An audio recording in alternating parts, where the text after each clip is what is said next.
Okay, welcome back everyone. It's Roxanne the dietitian, and I happen to have a special guest today. I'm privileged and honored to have my daughter Jessie here with us. She's going to make her very famous homemade English muffins. So Jess, why don't you let them know what they'll need today to make this awesome recipe? Okay, so you're gonna need whole milk. The whole milk is important. Any brand is fine, but you just need the higher fat content. And then you're gonna need some bread flour. Make sure it's bread flour, not all-purpose. Semolina, or you can use cornmeal. This is gonna be for what gives it that kind of chewy texture later on. Then we have a cast iron here with our other ingredients. That's gonna be important later. And we have some unsalted, lightly melted butter, some quick rise instant yeast, whatever brand you like is fine, some just regular sugar, kosher salt or a flaky salt, and then 1 egg. All right, let's get started. Okay, go ahead. Okay, so we're gonna start with our milk and we're gonna get our yeast ready. So you're gonna want 2 cups of your whole milk, and what we're gonna do is heat it. You can use microwave, or you can do it stove top, but microwave's quicker. And you're gonna wanna heat it to 95 degrees. Now you can see we are at about 97 degrees Fahrenheit, which is close to 95, so we are ready to add our yeast and sugar.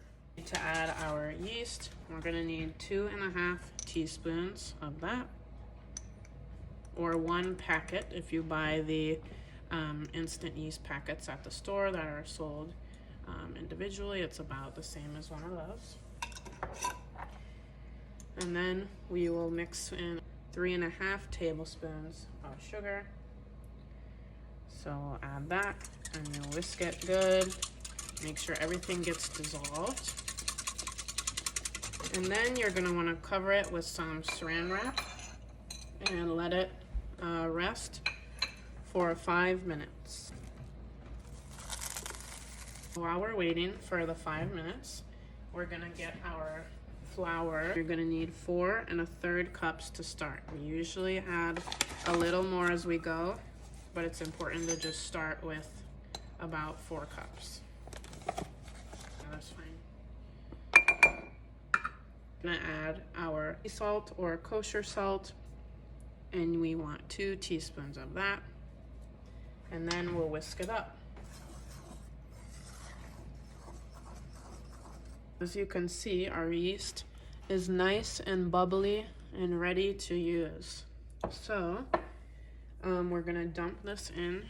It's the center here. Doesn't have to be perfect. It's all gonna get mixed up. And then you see some leftover here. You wanna make sure you get it all out and into the flour mixture. We will add our single egg and then our lightly melted butter. We'll just start mixing with a spatula first because it's pretty loose.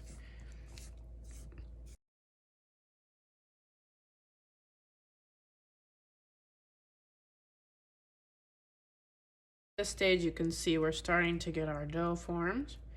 And then what I like to do is continue to work with it in the bowl before we transfer it to the bench, because it's just a little bit sticky at this point and it's easy to work it in the bowl first.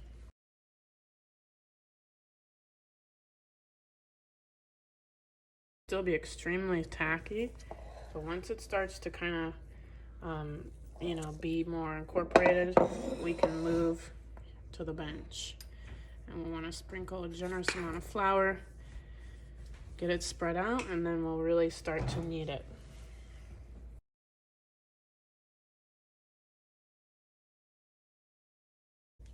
And because we're not using a stand mixer, this stage takes a little longer because we're doing it by hand.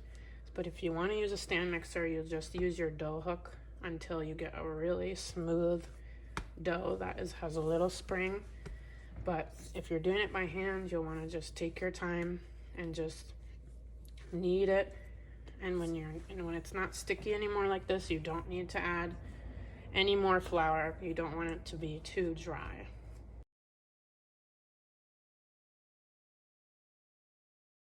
Very unique thing to make. I don't ever recall anyone in my family making English muffins, but Jessie makes them often, and they are absolutely like nothing else. In fact, you almost wonder what it is when you're eating it, because it doesn't, you know, it's not nothing like the English muffin that you buy in the store. Right. It tastes like an English muffin because we'll add the semolina on the outside, gives it that kind of crumbly texture, but it kind of is more like a roll, but it's just, it tastes homemade.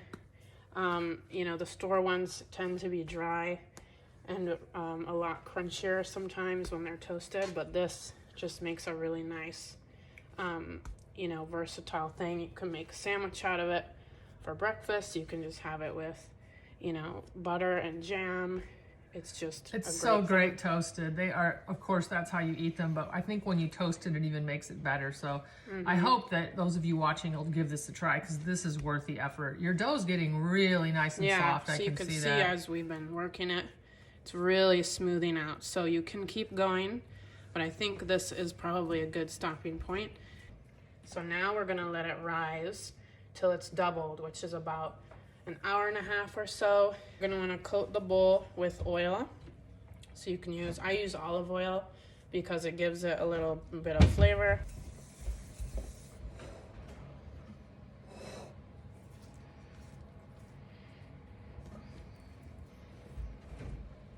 And you can cover it with saran or a damp towel, and it's ready to rise. As you can see, our dough has doubled. It's been about an hour and a half, 2 hours. So now we're ready to start the browning and baking process. So you're gonna wanna preheat your oven to 350 degrees Fahrenheit. So now we're going to portion out our dough. It typically will make about 15 to 16 English muffins. I always weigh my dough and then divide it out by 15 or 16 to get a nice even number, and then portion it out from there. Okay, so I weighed my dough, and now each piece for me is going to be about 84 grams, and I'm gonna do 15 English muffins with this amount of dough. If you do not want to weigh it, you can just eyeball it. You want 15 to 16 pieces. So then I'll take the dough like this, take your little piece, and you wanna fold the corners in, because we're gonna kind of make a bun shape.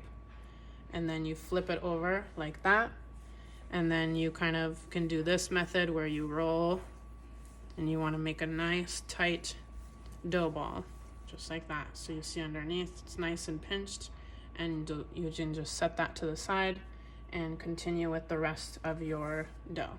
We have them all rolled out in pretty even sizes. Now we're going to do the part where we're going to brown them on either side on our cast iron. And so to do that, we need to first have our semolina,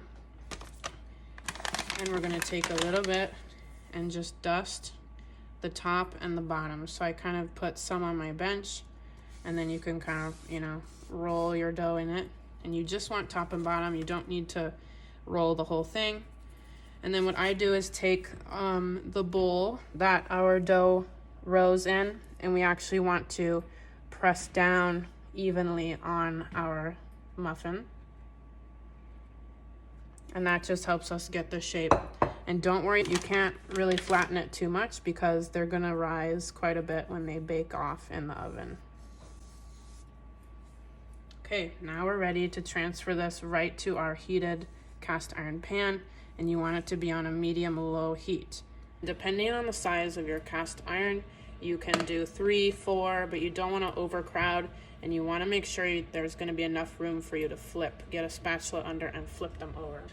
Add them to the pan, and I always have my temperature lower because cast irons heat up, you know, they retain their heat, so if it gets too hot, it can be hard to wait for it to cool down. So you want to kind of, it's better to start at a low temp, so they slowly can brown rather than burning them. So we're going to brown them on both sides, and as we do that, you can take a nice spatula with a good flat bottom, and you can press them down as they brown here, because we don't, you know, we want them to keep that nice kind of puck English muffin shape. These are about ready to flip, but it's good to continually check them so they don't get too burnt. So see this one? Perfect. We Ooh, flip that it. does look like an actual English muffin you would buy. Yep, and then immediately you want to keep pressing down because we want to get that nice flat disc shape.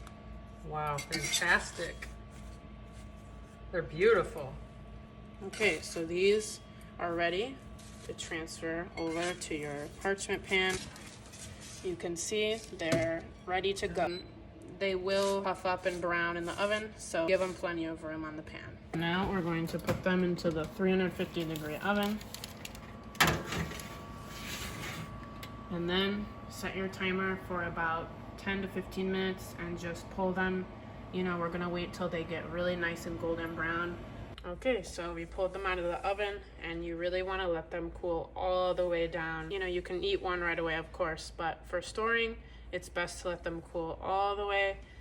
And then I always pre-slice them, and you can slice through just with a serrated knife, and don't slice all the way, just slice enough like that. They're best just stored like this in a bag, best in the freezer or in the fridge, just so they keep their nice flavor. Enjoy them with a little bit of butter and your favorite jam. This is marmalade today. What we did today, and you need to do this, is I saw this tip where you take butter and you mix a little orange marmalade in with it. And that way, when you spread it, you don't get too much of the bitter marmalade, but you also get the butter.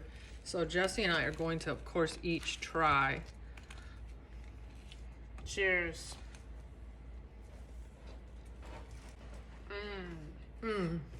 Delish. Very chewy, like you can imagine. So good.